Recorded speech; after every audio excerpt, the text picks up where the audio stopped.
Welcome, everybody, to Dead Talk Live, and today we are joined by Amit Bala and Lucas Jensen, the creators and writers of Hello Tomorrow, which is premiering exclusively on Apple TV Plus on February 17th. Guys, thank you so much for being on our show. Congratulations on Hello Tomorrow, and let's just get right to it. Amit, tell us how the setting for Hello Tomorrow, being a mixture of old technology as well as futuristic technology, became the background for this story. Well, we thought that uh, we've all been kind of sold something in our lives. Let's call it the American dream, and a lot of the aesthetics that developed in the show came out of advertising in the mid-century and early 20th century in corporate kind of desires to sell us a new future. And well, why do we all dream of jetpacks and hover cars? And everybody knows what that is and is familiar with it. But it's because it lives in our kind of a collective consciousness and a kind of imagination that we wanted to bring to life and to show for its reality. That is to say, sometimes the robots don't work so well. There's a little rust over here. That van didn't do its job in the first episode. So I think that's I hope that answers the question. That's kind of where the aesthetic kind of came out for us. Okay. Um, It makes total sense. Now, Lucas, when you guys were developing this concept and you were coming up with the idea, was the time, setting, the place, the technology sort of the catalyst for the story, or was it the characters themselves, and then you built it around that time era? It all happens at the same. It's all going like this. I mean, one of the things that really got us going at the beginning was we were watching all of these training videos that they would make for salesmen in the 1950s. So like teaching a kid how to become a car salesman in the 50s, and they were all these hokey reenactments, and you would have this kid in the video saying like, "Oh God, gee, gosh, you mean if I help Mrs. McKenna get in the car that she and her family deserve, then one day I can make assistant manager." And it's full of this sort of aw shucks optimism Yeah. that is both so innocent and kind of so beautiful and so heartbreaking as you see a salesman who like is possessed of a deep belief in what they're doing, but at the same time is getting completely ground in the gears of this hulking capitalist machinery.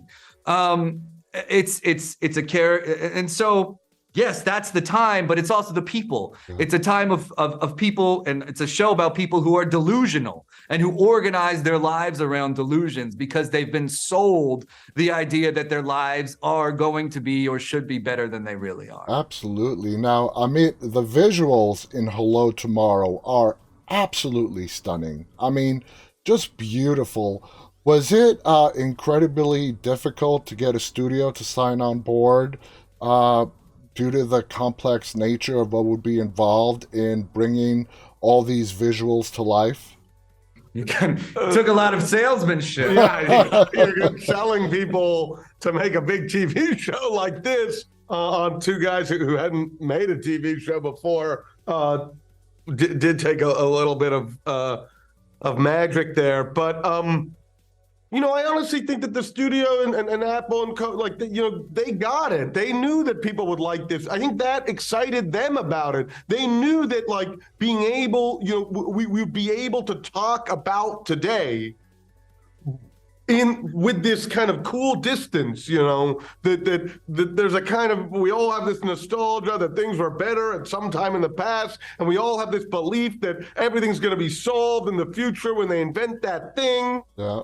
And both of those might be a little bit delusional as kind of organizing principles and kind of mashing them together. I don't know. I think that everybody, they saw what it could be, and then it was up to us to deliver it as best we could.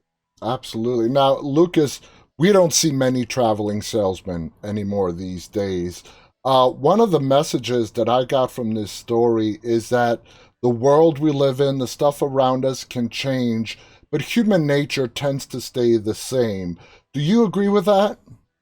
I'm so That's the glad. I'm most so glad beautiful that's what It's happened all day. These Yes, saying I that. mean, look, to us, that's a very optimistic, heartening thing about the show, which is even in a future where gadgets are supposed to take away all of our drudgery or solve all of our problems, we're still going to have so many problems, thank God, because that's our lot in life as humans. And to us, the show, if anything, it's less of a critique of technology and more of a sort of a celebration of humanity, even in its flawed state.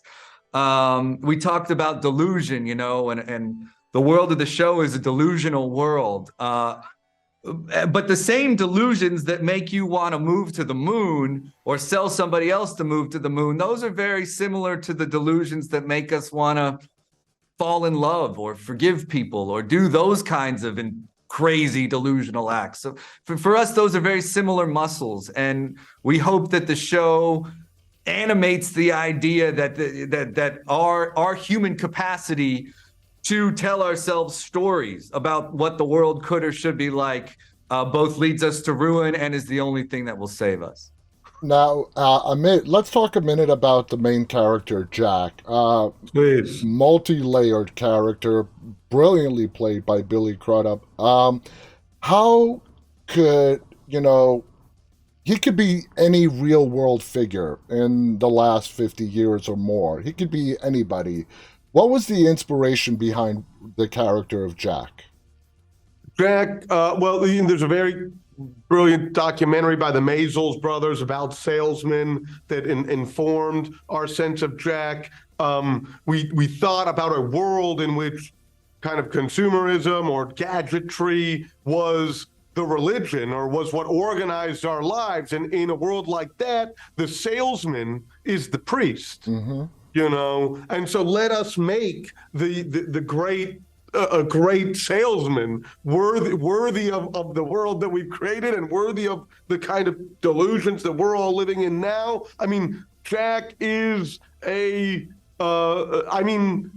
just say for a second, Jack, portrayed by Billy, is a brilliant and beautiful character with layers that even we did not expect or comprehend.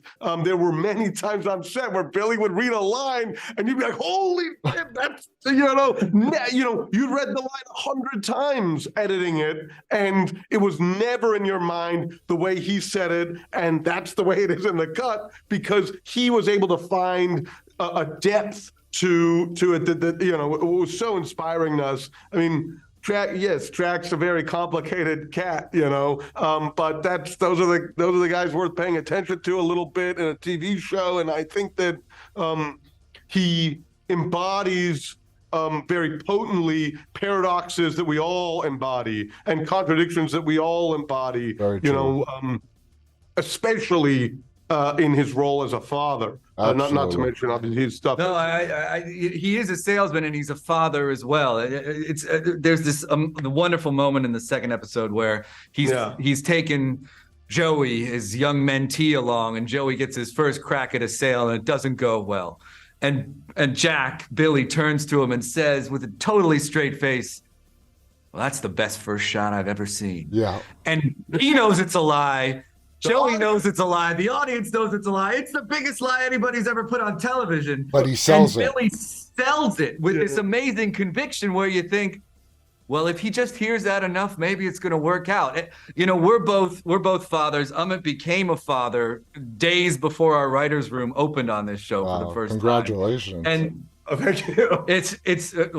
You want to talk about degree of difficulty, but if it occurs to us that, the first thing a good parent does with their children is lie to them. Yeah. You're okay. It's going to be okay. I can take care of you. I know what I'm doing. This world is a great place for you. Absolutely. And though that to us is the heart and soul of Jack. Absolutely. I completely agree. Lucas, on the last question, I want to throw this to you. The show opens up in the first episode with this amazing scene that takes place at a diner. and Jack walks in and has this conversation with this man sitting at the counter. Now, the salesman dialogue that goes between these two and other times that Jack is trying to sell, when you guys are writing this dialogue, where did you dig? Because, I mean, it's so effortless, and he could sell you the Brooklyn Bridge. That's how good he is.